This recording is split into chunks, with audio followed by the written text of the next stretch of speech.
There was once a plant that fueled an entire continent's mornings before a single coffee bean reached North American soil. A 2020 study published in the Journal of Caffeine and Adenosine Research confirmed that Ilex vomitoria, Yaupon Holly, contains measurable quantities of caffeine and theobromine, the same stimulant compound found in cacao. Indigenous nations across the southeastern woodlands consumed this brew in elaborate ceremony and daily ritual for thousands of years. Archaeological evidence from Cahokia, one of North America's largest pre-Columbian cities, found Yaupon residue in ceremonial vessels dating back nearly a millennium. The plant is called Yaupon Holly. If you enjoy discovering plants history nearly erased, consider subscribing. New ones appear here regularly. And somewhere near the end of this story, one man's single-word decision may have quietly changed what Americans drink forever. The system chose commerce over culture. Yaupon still grows wild across the American South.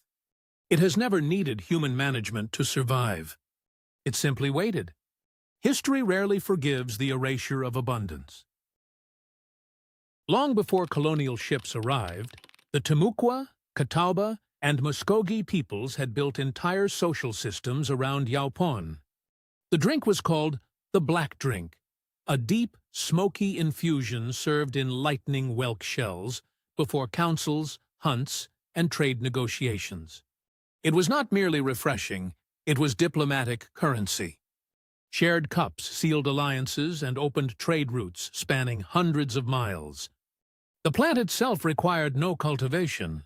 It grew freely in sandy coastal plains and pine forests.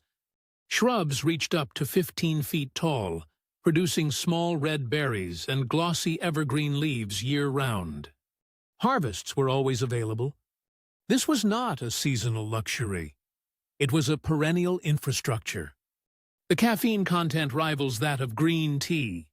Some analyses suggest theobromine concentrations exceed those found in yerba maté.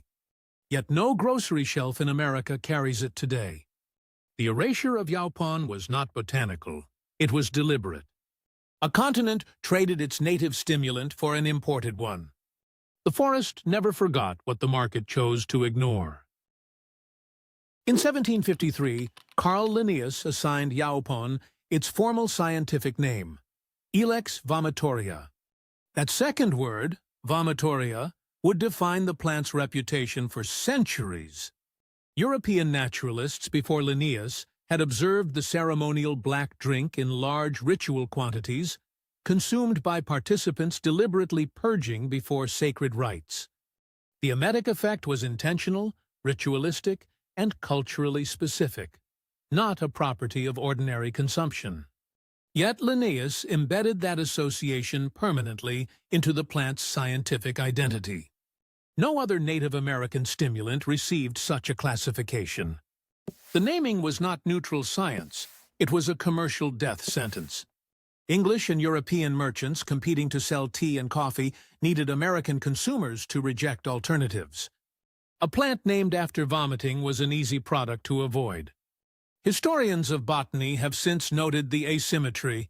Equally purgative plants in other categories received benign Latin labels. The distinction wasn't botanical, it was economic. One taxonomic word erased centuries of indigenous knowledge from mainstream awareness. The market rarely needs violence. Language is enough.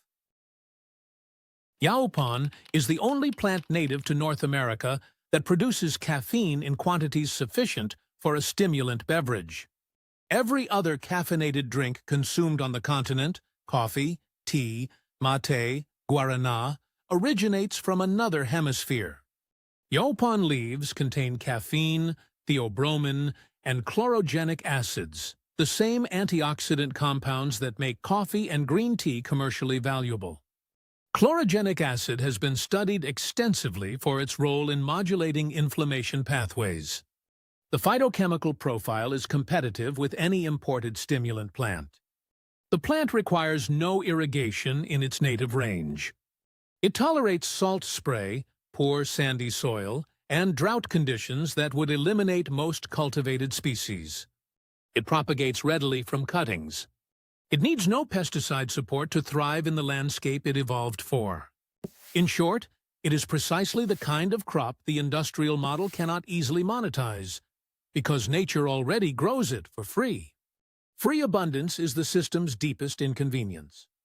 Yaupon offered sovereignty. The market offered dependence. The chemistry was always there. The commercial will was not. In the early 21st century, a small number of foragers, ethnobotanists, and food sovereignty advocates began re-examining Yaupon as a viable commercial crop.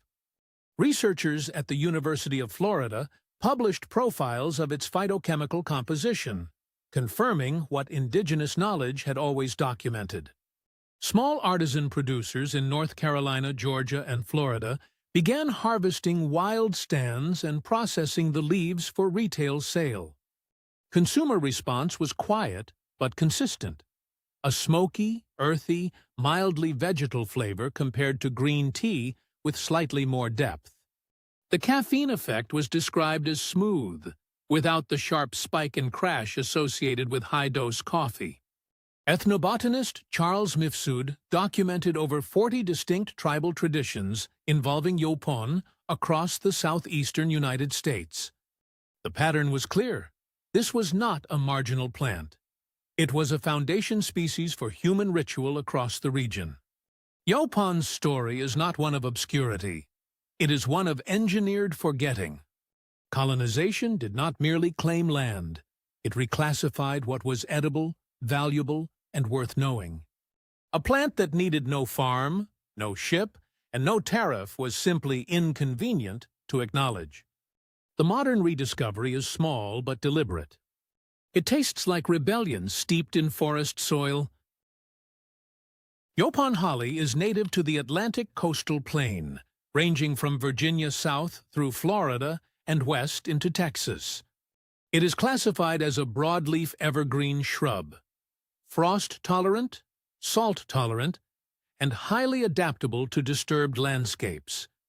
Wildlife ecologists have documented Yaupon as a critical food source for at least 40 species of birds, including cedar waxwings and mockingbirds. The dense branching structure provides nesting cover for several declining songbird populations. Deer browse it moderately, rarely severely. It stabilizes sandy coastal soils subject to erosion, a function no imported ornamental shrub replicates as efficiently. Horticulturally, Yaupon is already present in American landscapes, sold in nurseries as an ornamental hedge plant, stripped of its cultural and phytochemical identity. Millions of Americans maintain it in their yards without knowing it contains more caffeine than a standard cup of green tea. The most overlooked crop in America grows in suburban hedgerows. No cultivation required, no special soil, no investment beyond recognition. Ecology rarely wastes a resource. Commerce frequently does. The forest built its own coffee shop. The market just refused to open the door. By the 18th century, the tea trade was among the most profitable commercial enterprises in the British imperial economy. Colonial American consumption of imported tea represented an enormous revenue stream, one that required no competition. Any native alternative that offered equivalent stimulation at zero import cost threatened that system directly. Yaupon's caffeine content had been documented by European explorers as early as the 1560s, when French Huguenot explorer Jean Ribault observed black drink ceremonies along the Florida coast. English colonists attempted commercial Yaupon production as early as the 1680s. Those efforts were quietly abandoned. The historical record offers no clean explanation, only the persistent pattern of a lucrative import market and a native alternative that never gained momentum. Trade structures, naming conventions, and cultural framing combined into an invisible wall. The plant had no lobby, no trading company, no navy. It had only chemistry, ecology, and 1,000 years of human knowledge behind it. History rarely records what was suppressed. It records what was sold. The black drink's disappearance from American culture was not a botanical failure. It was an economic policy. The leaves were always there. The permission to know them was withdrawn. Yaupon still grows today across the American Southeast, untended, unharvested, largely unrecognized. It lines highway medians, grows at forest edges, and fills the corners of suburban yards with glossy green leaves. It does not require recovery. It never collapsed. The only thing missing is the human relationship that once surrounded it. A small community of researchers, foragers, and small-scale producers is working to restore that relationship, not through nostalgia, but through documented phytochemistry and cultural history. The plant's profile is now formally established in peer-reviewed literature. Its nutritional and stimulant compounds are measured, named, and comparable to commercial alternatives. What remains is the harder work, reversing a 3-century narrative built on a single Latin word. The name Ilex vomitoria was never a botanical truth. It was a market strategy.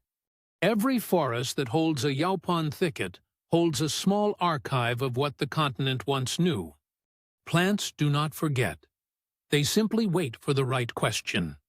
History offers no guarantees, but the shrub is still there. It always has been.